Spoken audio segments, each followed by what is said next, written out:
സൗന്ദര്യലഹരി 7ാவது ശ്ലോകം. ക്വനത്കാഞ്ചീതാമാ കരികലഭകുംഭസ്തനനദാ പരീക്ഷീണാമത്യേ പരിണതശരച്ചന്ദ്രവദനാ ധനുർബാണാൻ ഭാഷം ശൃണുമഭി തഥാ ന കരതലൈഃ പുരസ്താത്താസ്താം നഃ പുരമതിതുരാഹോ പുരുഷികാ. സൗന്ദര്യലഹരി 8ാவது ശ്ലോകം.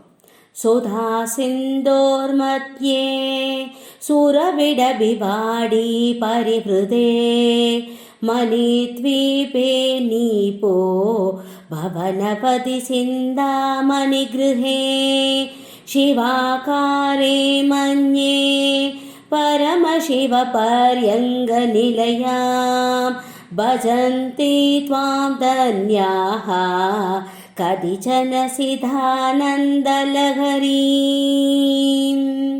തിരുച്ചിത്രമ്പലം.